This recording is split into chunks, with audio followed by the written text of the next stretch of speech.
And we're back. We're hanging out all day at Wheatland, Missouri at Lucas Oil Speedway, and we have Scott Champion, who is a driver. Tell us about what you're driving, Scott. Yeah, so we're racing a Can-Am Turbo X3 Maverick car today.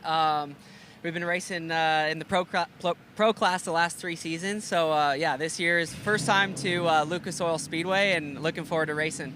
Now, I understand that you used to do 2 wheels, and now you switched to 4. When did you switch? Yeah, so I've been racing professional motocross and supercross since 2009, and I turned, You're racing. a little guy. I've been riding bikes since I was 4 years old, and switched over to the 4 wheels 3 years ago. So this will be my 3rd season, and I'm really having a lot of fun with it.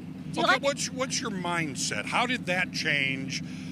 Going from the 2 wheels to the 4 wheels, because you're still jumping, you're still, going like foot to the and just. Oh yeah, but it's got to change a little up here. Yeah, it does. I still get the adrenaline rush and the butterflies before the race, so that's kind of why I'm drawn to this type of racing still.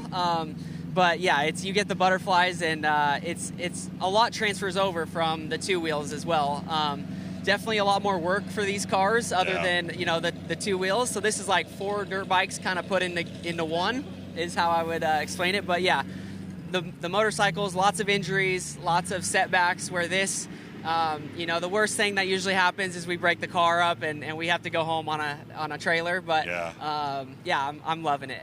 What's your average speed that you're going on this? I think on that back stretch, we're hitting close to 90, 95 miles an hour. But like through the turns and stuff, we're 30, 40 miles an hour. But you're also going sideways at the same time. We're 3 wide, and this type of racing, the short course, we're banging into each other, and it's a full adrenaline rush the whole time. Tell us a little bit about the fact that I know you know a lot of the racers and things like that.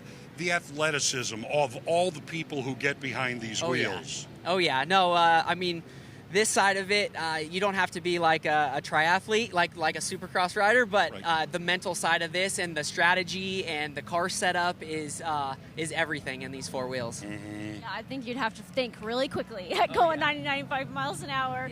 Yeah, so I understand that you're living up to your last name, though. Your last name is Champion. Tell me about that. Yeah, that's the goal, right? So just trying to win as many of these races as I can, and that's what we're trying to do here today.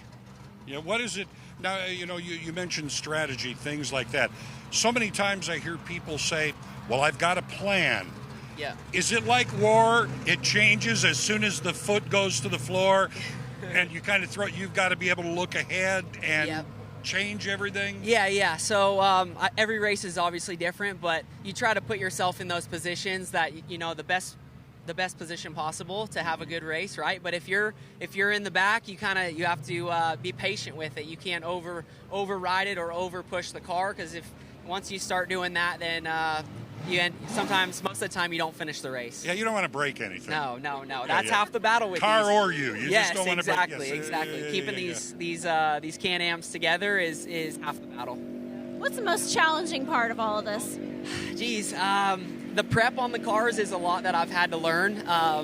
But I mean, there's a lot that goes into this. It's not just one thing. It's a big puzzle. But man, the level of competition this year has raised tremendously. So just, they say winning a championship is hard, but winning your second one is probably even harder. So we're trying I'd imagine. We're trying to make that happen, and a lot of the boys have came out to this series this year, so they're keeping me on my toes. Okay, if someone has not been, to this type of an event, how would you tell? What would you tell them to look for, or what's the best way to appreciate something like this?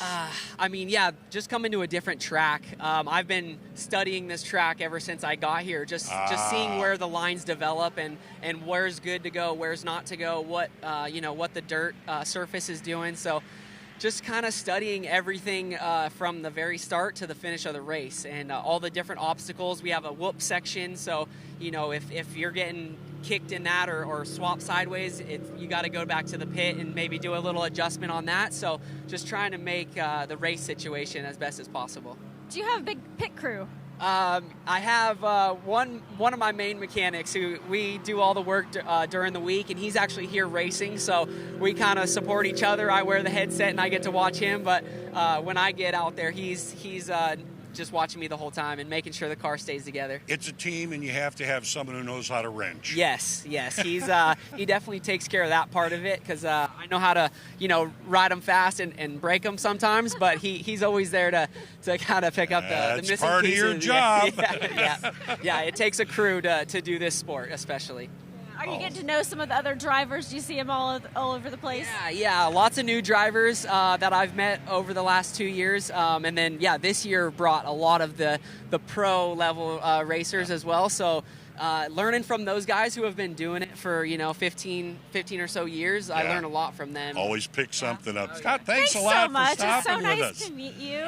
Thank you guys for having me on. I appreciate it. Ozarks Live will be right back.